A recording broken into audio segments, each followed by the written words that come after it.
guys, welcome to my channel, and you know myself Nidhi Chawla. And today we are going to study the chapter Animal Kingdom, and in this chapter we are going to study about how the animals are categorized, okay, and what are the bases on which they are categorized and how we have classified them.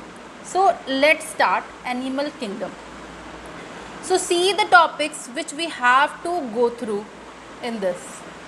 The first most important is basis of classification, जो आपको बहुत ज़्यादा ज़रूरी है जानना कि भाई किस बेसिस के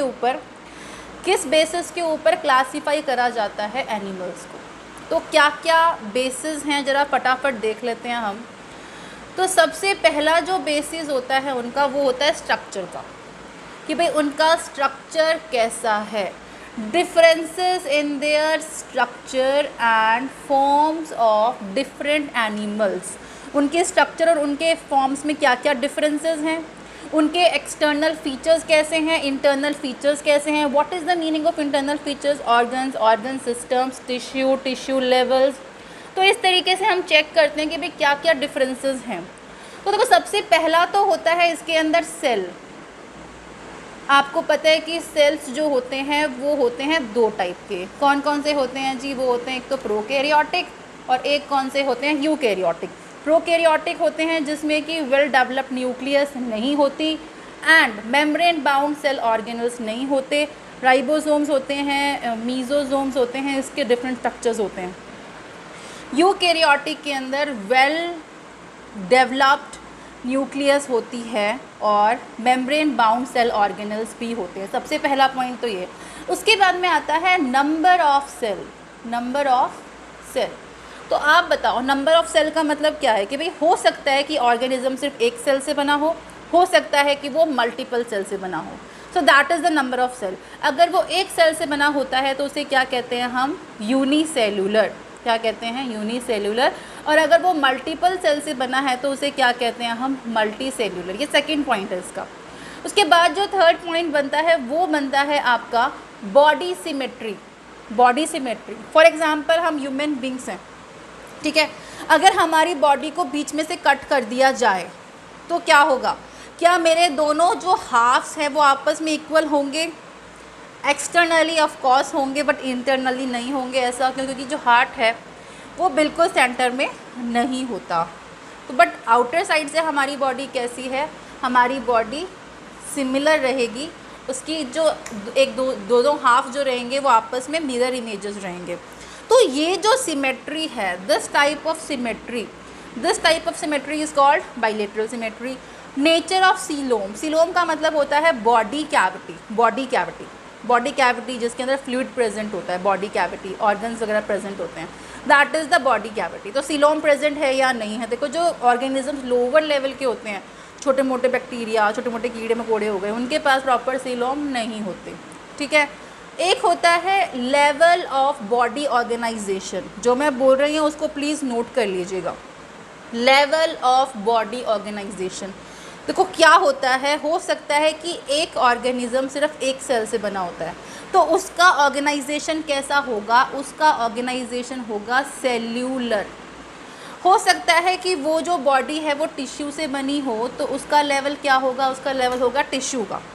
तो इस तरीके से क्या होगा? बॉडी ऑर्गेनाइजेशन होगा. सेल्यूलर हो सकता है, टिश्यू लेवल हो सकता है, ऑर्गन लेवल हो सकता है, ऑर्गन सिस्टम लेवल हो सकता है. उसके अलावा होता है हमारी बॉडी में लेयर्स होती हैं 3. कौन कौन सी? Ectoderm, endoderm, mesoderm. डिटेल में हम फटाफट अभी आगे जाके पढ़ लेंगे. So this was the basis of classification. Okay guys, so just move ahead. Levels of organisation के अंदर क्या दिया हुआ है? किस लेवल पे ऑर्गेनाइजेशन किया हुआ है? सेल्यूलर मतलब एक सेल से बना हुआ है. टिश्यू लेवल का मतलब है बहुत सारे टिश्यूज़ प्रेजेंट हैं, ठीक है. उसके अलावा देखो इसमें दिखा हुआ ऑर्गन लेवल मतलब क्या है? कि भाई ऑर्गन्स वगैरह से बना हुआ है, ठीक है. उसके अलावा आप बात कर सकते हो ऑर्गन सिस्टम लेवल भी होता है जिसमें कि ऑर्गन्स आपस में एक नेटवर्क के फॉर्म में काम कर रहे हैं. एक ऑर्गन दूसरे पे डिपेंड है, दूसरा किसी और पे डिपेंड है. तो आपस में मल्टीपल ऑर्गन सिस्टम्स हैं जो एक दूसरे से जुड़कर एक बड़ा टास्क कंप्लीट कर रहे हैं. उसे हम कहते हैं ऑर्गन सिस्टम लेवल, ठीक है. So this was the level of organization. Move ahead. Now you can see this is the symmetry, radial symmetry आपको दिखा रखी है ये। रेडियल सिमेट्री का मतलब है the symmetry in which most of the lines of symmetry can be drawn when this is pass from the centre. अगर centre से पास करके हमने लाइन्स ऑफ सिमेट्री बनाई, बहुत सारी बन गई, तो वो क्या कहलाएगी, वो कहलाएगी रेडियल सिमेट्री। ठीक है, अगर सिर्फ एक लाइन ऑफ सिमेट्री खिंच जाती है, वो भी सिर्फ बॉडी को इक्वल टू हाफ में डिवाइड कर रही है, तो उसे कहते हैं हम बाईलेटरल सिमेट्री। क्या कहेंगे उसको हम कहेंगे bilateral symmetry. All right, okay. So ये दो टाइप की सिमेट्री थी। रेडियल सिमेट्री किस किस में होती है उसके एग्जाम्पल्स देख लो, बाईलेटरल किस किस में होती है उसके एग्जाम्पल देख लो। रेडियल सिमेट्री होती है बेटा, देखो ध्यान से देखो, Coelenterata, I am underlining it, okay, Coelenterata, Ctenophora, echinoderms, इसमें कैसी सिमेट्री है, रेडियल सिमेट्री है। ठीक है, क्या होती है रेडियल सिमेट्री, जब लाइंस ऑफ सिमेट्री बहुत सारी ड्रॉन हो रही हैं, बट कब हो रही है, when we are passing the lines of symmetry from the centre. Bilateral symmetry कौन सी होती है, जिसमें कि जो ऑर्गेनिज्म को हम टू इक्वल हाफ में करते हैं, और this symmetry is common in most of the animals. You can see that cockroach में है, ह्यूमन बींग्स में भी है। ठीक है, जितनी बटरफ्लाइज आप देखते हो उनमें है, मॉस्किटोज वगैरह सब में है, तो इसलिए खास एग्जाम्पल इसका नहीं हुआ। मैक्सिमम ग्रुप्स के अंदर कौन सी सिमेट्री है, बाईलेटरल सिमेट्री। अगर किसी के अंदर कोई भी सिमेट्री नहीं होती, उसे क्या कहते हैं उसे हम कहते हैं असिमेट्रिक। अब हम बात करते हैं diploblastic and triploblastic. What does this means, the layers of the body.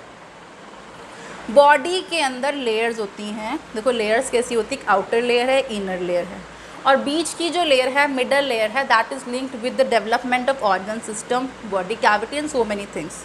तो जो एक वेल डेवलप्ड ऑर्गेनिज्म होगा उसके पास तीनों लेयर्स होंगी, ectoderm, endoderm and mesoderm. You can see here ectoderm, endoderm and mesoderm. ठीक है, तीनों लेयर्स हैं, तो क्या कहेंगे उसको हम डिप्लोब्लास्टिक कहेंगे। क्लियर। और जिसके पास तीनों लेयर्स ना हो के बीच में एक वेल डेवलप्ड लेयर है, तो जो किससे बनी हुई है, मीजोग्लिया से बनी हुई है, उसमें मीजोग्लिया सेल्स प्रेजेंट होंगे, उसे हम क्या कहेंगे, उसे हम कहेंगे diploblastic. Clear guys. So this was the types of layers, or according to the types of layers we can define the organism that it is diploblastic or it is triploblastic. Okay, so let's move ahead. ये हमारा हो गया germ layer भी कहते हैं इसको हम, developing embryo has a third germinal layer. Okay, उसके बाद हम बात करते हैं सीलोम की। डायग्राम से हमें मेन मैटर होता है इसके अंदर, सीलोम का डायग्राम देखते हैं। देखो एक के अंदर प्रॉपर सीलोम प्रेजेंट है, सीलोम का मतलब होता है body cavity, this is the coelom. You can C diagram number A. Diagram A में क्या है, डायग्राम ए में ये सीलोम है, तो क्या कहेंगे इसको हम कहेंगे सीलोमेट। और यहाँ पर देखो आप, सीलोम जो है वो पार्शियल डेवलप्ड है, थोड़ी सी डिवाइडेड है, इसे क्या कहेंगे इसे कहेंगे हम स्यूडो सीलोमेट। इसमें सीलोम नहीं है, सिर्फ बीच में एक कैविटी है, उसके अलावा कोई बीच में सीलोम नहीं है, उसे हम क्या कहेंगे, असीलोमेट कहेंगे। जिसके पास सीलोम है उसे हम सीलोमेट कहेंगे, जिसके पास में सीलोम प्रॉपर डेवलप नहीं है उसको हम कहते हैं स्यूडो सीलोमेट। ठीक है, इसका जो एग्जाम्पल होता है वो होता है एस्क हेलमिंथस। ठीक है, उसके अलावा जिसके पास में सीलोम नहीं है उसे हम क्या कहते हैं, उसे हम असीलोमेट कहते हैं। ठीक है जी, okay. So let's move ahead. ये तीनों पॉइंट्स जो हैं वो हमारे क्लियर हो गए हैं। एग्जाम्पल्स वगैरह हम लास्ट में करने वाले हैं, अभी हमारा सिर्फ मतलब होना चाहिए मेन पॉइंट्स के ऊपर कि भाई इस चीज़ का मतलब क्या होता है। अब हम बात कर रहे हैं सेगमेंटेशन की। तो सेगमेंटेशन का क्या मतलब होता है, सेगमेंटेशन का मतलब होता है बॉडी के ऊपर लाइनिंग्स प्रेजेंट हैं या नहीं है, these are linings are called segmentation. Okay, so you just remember any organism you have seen which is having segments on its body. ऐसा कोई ऑर्गेनिज्म आप ध्यान कर सकते हो जिसके पास सेगमेंट्स हो बॉडी के ऊपर, सो that is the earthworm. You have seen it most of times. Earthworm के ऊपर क्या होती हैं, सेगमेंट्स होती हैं बहुत सारी। अब वो सेगमेंट्स जो होती हैं वो सेगमेंट्स बॉडी को बाहर भी इक्वली डिवाइड कर रही हैं और बॉडी को अंदर से भी इक्वल रिपीटिशन के अंदर डिवाइड कर रही है। मतलब बॉडी को बाहर से भी इक्वल डिवीज़न दे रही है और बॉडी को अंदर से भी इक्वल डिवीज़न दे रही है। ठीक है, so that is called segmentation and repetition of this series is called metamerism। क्या कहते हैं इसको हम, मेटामेरिज्म कहते हैं। Okay guys, so next point है हमारा नोटोकोड। देखो जितने पॉइंट्स अभी हम कर रहे हैं ये सब क्या है, बेसिस ऑफ क्लासिफिकेशन है, इन्हीं के बेसिस पे ऑर्गेनिजम्स को क्लासीफाई किया गया है। ठीक है गाइस, ओके चलो आगे चलते हैं हम। नोटोकोड, नोटोकोड का मतलब क्या होता है? नोटोकोड को हम कह सकते हैं mesodermally derived a rod-like structures formed on the back side or dorsal side of the embryonic development of some animals। कुछ एनिमल्स के पास में ये एक रॉड लाइक स्ट्रक्चर प्रेजेंट होता है। क्या होता है रॉड लाइक स्ट्रक्चर? इसको नॉर्मली हम अगर अपने बॉडी के लिए कहें तो ये बैकबोन है, ठीक है, बट हमारी जो बैकबोन है वो फर्दर मोर डेवलप्ड है, it is flexible also, but कुछ ऑर्गेनिज्म में फ्लेक्सिबल नहीं होती, सिर्फ एक रॉड लाइक स्ट्रक्चर जो है वो प्रेजेंट होता है। अगर वो स्ट्रक्चर है डॉर्सल साइड पे तो अगर उसको कहेंगे नोटोकोड प्रेजेंट है। अगर नोटोकोड प्रेजेंट है तो उसको क्या कहेंगे हम? ऑर्गेनिजम्स को कोर्डेट्स कहेंगे। और जिसके पास नोटोकोड नहीं है उसे हम क्या कहेंगे? उसे हम नॉन कोर्डेट्स कहेंगे। तो the phylum from Porifera to echinoderms, Porifera to echinoderms actually are non chordates. कैसे हैं ये नॉन कॉर्डेट्स हैं। All right,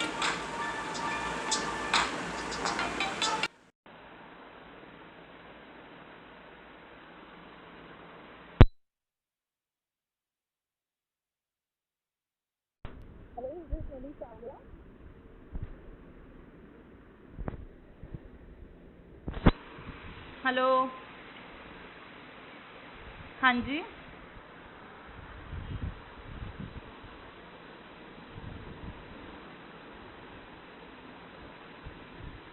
I am not getting your voice clearly, wait for a minute.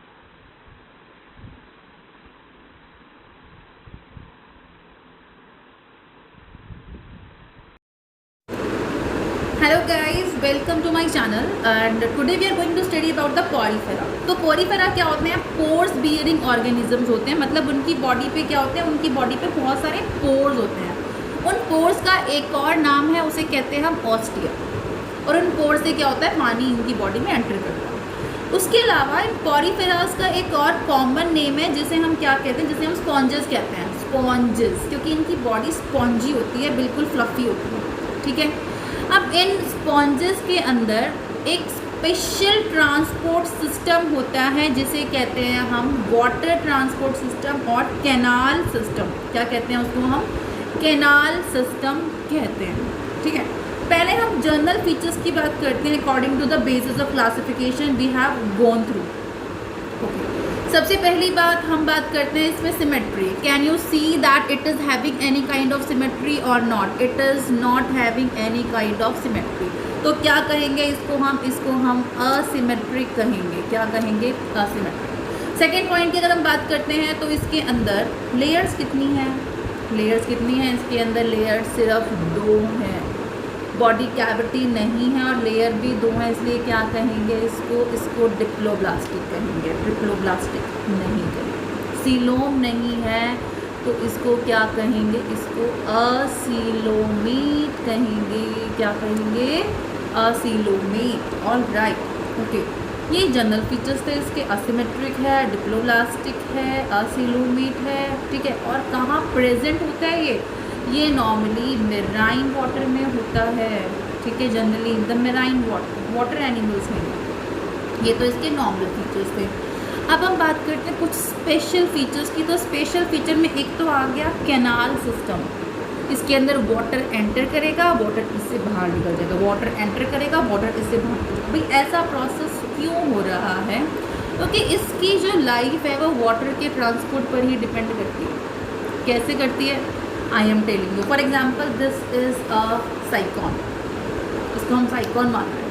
ठीक है, अब मैं इस बॉटल को तो खोल नहीं सकती, ठीक है, पानी है इसके अंदर, यू कैन सी दैट। तो ऐसे सोचो कि इसमें बहुत सारे पोर्स हैं, pores 1 2 3, okay, I can make it like that, pores. यहाँ पर बहुत सारे क्या हैं? ये ऐसे पोर्स हैं। ठीक है, अब इन पोर्स में क्या होगा? इन पोर्स के अंदर वाटर एंटर करेगा। ठीक है, अब जहाँ पे वाटर एंटर हुआ उस पोर को हम क्या बोलते हैं? उस पोर को हम कहते हैं ostia. I am writing here that is ostia. Ostia के बाद में वो बॉडी कैविटी के अंदर जाएगा, ये जो लेयर दिख रही है आपको इतनी मोटी ऐसी ही लेयर होगी, उस बॉडी कैविटी में जाएगा, ठीक है। उसको हम कह सकते हैं सेंट्रल कैविटी, और उसको एक और नाम दिया हुआ है कॉलार सेल्स वगैरह, स्पॉन्जियोसील, स्पॉन्जियोसील्स कह सकते हैं उसको, स्पॉन्जियोसील में जाएगा वाटर, ठीक है। स्पॉन्जियोसील के बाद में कहाँ जाएगा, ऑस्कुलम, ऑस्कुलम का मतलब है जो बाहर का एग्जिट पॉइंट है इसका, ऑस्कुलम, ऑस्कुलम में चला, ठीक है। अब ये जो प्रोसेस होगा, पानी इसके अंदर गया, पानी से बाहर चला गया, इससे क्या हुआ, इसके सेल्स ने इस पानी के अंदर से न्यूट्रिएंट एब्जॉर्ब कर लिए, इस पानी के अंदर ही वेस्ट डाल दिए और पानी को रिलीज़ कर दिया। So this is the process. इस प्रोसेस से ये न्यूट्रिशन लेता है, एक्सक्रीशन करता है और सर्वाइव करता है अपनी लाइफ को, ठीक है। ऑल राइट, अब इसके अंदर क्या है, रेस्पिरेटरी सिस्टम और food gathering, exchange, removal of water, सब किससे हो गया, वाटर से हो गया।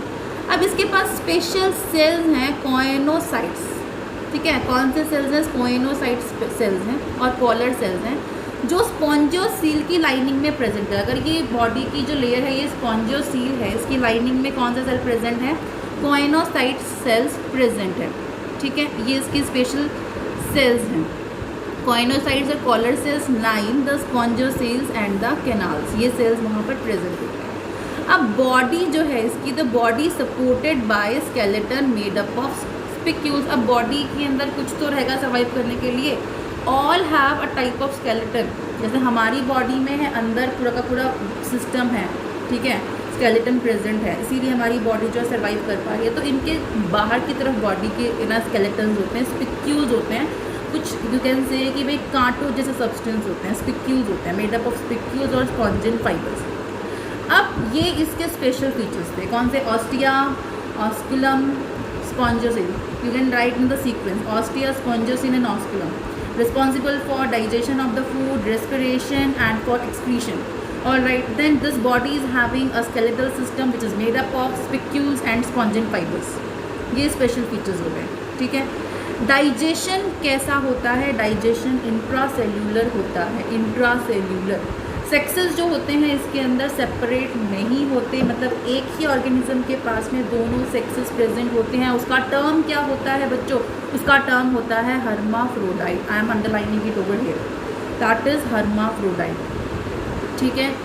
और कुछ जो हैं स्पॉन्जेस जो हैं असेक्सुअली रिप्रोड्यूस करते हैं थोड़ा बहुत बडिंग के थ्रू, ठीक है। They reproduce by the fragmentation and budding and the formation of gametes is normally sexually. Fertilization कैसा होता है, इंटरनल होता है और इसके अंदर लार्वल स्टेज होती है।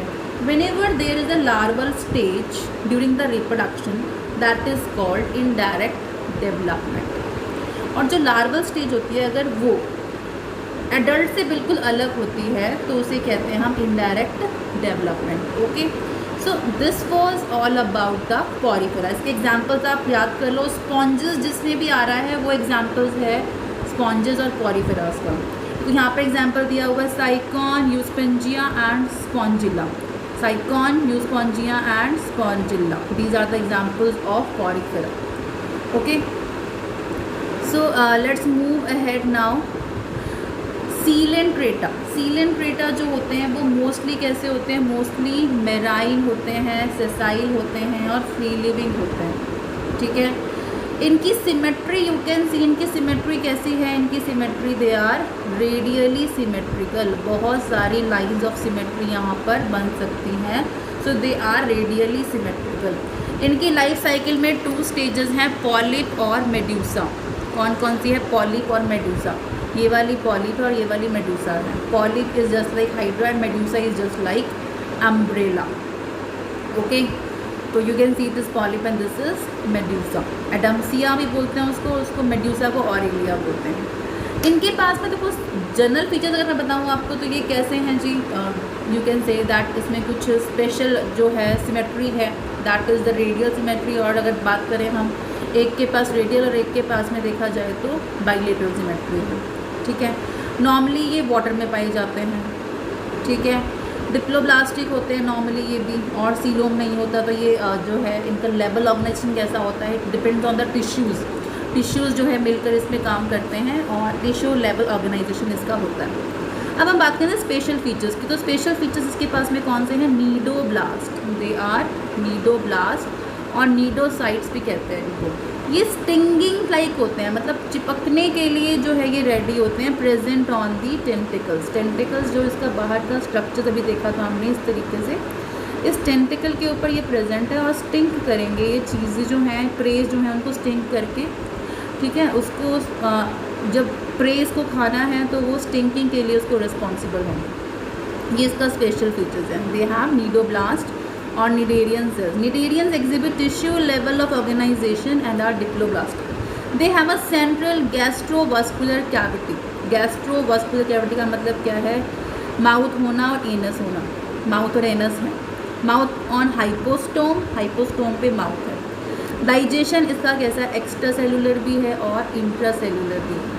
Some of cnidarians examples, corals. Corals के पास में स्केलेटन है, वो किससे बना हुआ है? कैल्शियम कार्बोनेट से बना हुआ है। Cnidarians exhibit in sessile and cylindrical form like Hydra. ठीक है, सिलेंड्रिकल फॉर्म और सेसाइल फॉर्म में ये प्रेजेंट होते हैं। The former is sessile and cylindrical form Hydra और Adamsia etcetera, where the latter umbrella shaped and free swimming like Aurelia. Sessile का मतलब है एक जगह पे स्टिक रहना, तो कुछ ऐसे हैं जो एक जगह पे स्टिक हैं सेसाइल, कुछ जो मूव कर रहे हैं वो कैसे हैं? मोटाइल हैं। फ्री स्विमिंग इसने कहा है, ठीक है। तो इसने दो फॉर्म्स हैं, पॉलिप और मेड्यूसा, टू बेसिक फॉर्म्स हैं, ठीक है। और मेड्यूसा और पॉलिप, यू नो पॉलिप कैसा होता है? हाइड्रा लाइक होता है, ठीक है। Which is you can say कि भी हाइड्रा लाइक स्ट्रक्चर्स जो हैं वो ज़्यादा मूवमेंट कर सकते हैं या नहीं कर सकते? यू कैन सी वो सेसाइल होंगे या just like hydra. Other one कैसा है? पॉलिप है, अम्ब्रेला की जैसे, नीचे उसके मूवमेंट के लिए कुछ यू कैन से कुछ फ्लैजेला टाइप स्ट्रक्चर्स बने हुए हैं, तो they will keep on moving, they will free swimming. Aurelia और जेलीफिश उसका एग्जाम्पल्स होते हैं। तो वो निडेरियंस जो दोनों फॉर्म्स एग्जिबिट करते हैं, that is called alternation of generation and this process is called metagenesis. Polyp produce होते हैं मेड्यूसा से बाय एसेक्सुअली। पॉलिप कैसे प्रोड्यूस होते हैं? मेड्यूसा से by asexual process, and medusa form होता है पॉलिप से बाय सेक्सुअली। ये इंपॉर्टेंट पॉइंट है, ये आपको लर्न करना ज़रूरी। Polyp is produced from medusa by asexual process, okay, and medusa is formed from polyp by sexual process. Example है इसके फाइजेलिया, जिसे हम पोर्तुगीज मैन ऑफ वॉर कहते हैं, एडम्सिया, सी में एनीमोन कहते हैं, पिनाटुला, सी पेन कहते हैं, गॉर्गोनिया, सीफेन एंड मीनब्रीना, ब्रेन कोरल जिसको हम कहते हैं। So these were all about the you can say cnidarians, ठीक है। This was all about the Coelenterata and Cnidaria. इसको निडेरिया कहते हैं। इनके पास में स्पेशल फीचर कौन सा है? निडेरियन सेल्स हैं, that's why they are called Cnidaria. This may be the question, all right. और इनकी आपने पूरे पूरे फीचर्स पढ़ लिए। So let's move ahead towards the Ctenophora. Ctenophora तो कॉमनली इनको सी वॉलनट्स कहते हैं और कॉम्ब जेलीज कहते हैं। सी वॉलनट्स, गोल गोल स्ट्रक्चर होता है तो बॉल से दिख रहा है आपको, उसको सी वॉलनट कहते हैं और कॉम्ब जेलीज कहते हैं। नॉर्मली कैसे हैं? मेराइन और सिमेट्री यू कैन सी भी, रिस्पेक्टिव रेडियल सिमेट्रीज में दिख ही रही है आपको। लेकिन बॉडी के ऊपर 8 एक्सटर्नल रोज होती हैं और उसके पास में सीलिएटेड कॉम्ब लाइक स्ट्रक्चर होता है। कैसा? Ciliated comb like structure. Digestion कैसा है? एक्स्ट्रा सेलुलर भी है और इंट्रा सेलुलर भी है। बायोल्यूमिनेंस प्रॉपर्टी है लिविंग ऑर्गेनिजम्स की। बायोल्यूमिनेंस मतलब ल्यूमिनेंस का मतलब है लाइट, तो बायोलॉजिकल मतलब नेचुरली ये लाइट एमिट करते हैं, लाइट इनसे बाहर निकलती है, ठीक है। This is the special feature of ctenophores कि they are bioluminate, they are releasing the light. Sexes separate नहीं होते, यूनिसेक्सुअल होते हैं। रिप्रोडक्शन कैसा होता है? By sexual process. फर्टिलाइजेशन कैसा होता है इसका? एक्सटर्नल होता है और इनडायरेक्ट होता है। इसका मतलब क्या है? लार्वल स्टेज प्रेजेंट है and which is not similar with the adult. The meaning of indirect development is that they are having a larval stage which is not similar as like the adult. This is called indirect development. Okay. और इसके जो example हैं वो क्या है, प्लूरोब्रेंकिया and Ctenophora, एक ही चीज़ जो है टीनोफोरा प्लूरोब्रेंकिया, ऑलमोस्ट सेम वर्ड्स हैं, अलग अलग नहीं। Okay guys, thank you.